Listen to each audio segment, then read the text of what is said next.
Luke. The air in the woods had that crisp, sharp edge to it this morning, the kind of coolness that tells you the season's shifting but isn't quite ready to give in. I liked it that way, like the world was taking a breath, holding on to the last moments of summer before everything slid into fall. I crouched low behind a thick stand of pines, my eyes scanning the clearing up ahead. My breath was steady, quiet, just another part of the background noise of the forest. Birds fluttered overhead, the wind whispered through the branches, and somewhere deep in the underbrush, a squirrel chattered nervously. All familiar, all routine. But the deer, I could feel them in my bones. Their presence, their pace, their shifts in the rhythm of the forest. It wasn't just tracking. It was a dance. I'd been doing this long enough to know when to wait, when to move, and when to hold absolutely still. Through the binoculars, I saw them, 3 of them, grazing near the edge of the clearing. A doe and 2 young bucks, all 3 with their heads low, nibbling at the undergrowth. The first, the doe, was alert, ears twitching now and then, but calm. The younger ones, too busy fighting over a patch of leaves, seemed unaware of the threat I posed. I adjusted the focus, my thumb brushing the lens as I took them in.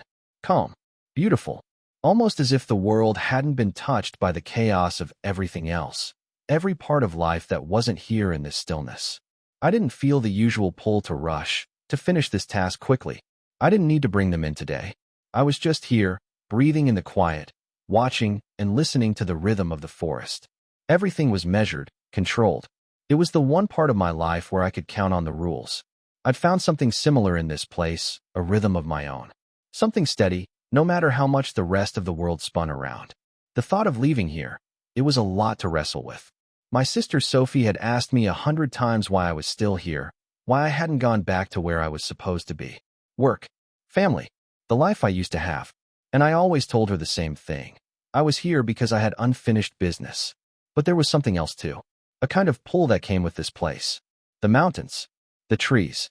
It felt like the weight of things didn't exist here the same way it did back in the city. And that weight had a way of catching up with you. It lingered, even here. I lowered the binoculars, careful not to startle the deer, and exhaled slowly. I hadn't expected to be here long. It was supposed to be a few weeks at best, just a quiet time to clear my head. But the longer I stayed, the more that sense of peace, the quiet intensity of it all, took hold.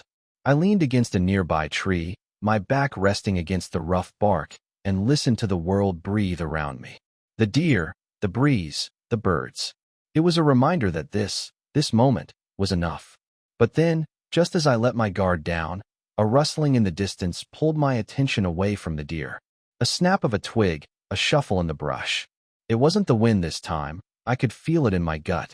I shifted my stance and reached for the rifle slung over my shoulder. But then, just as quickly, it was gone.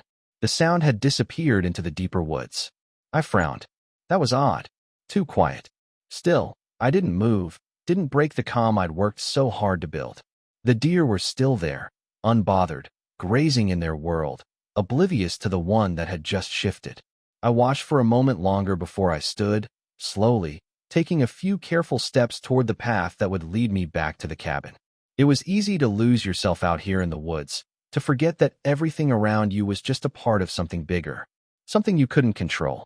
I didn't know it yet, but someone else would be part of that something soon enough.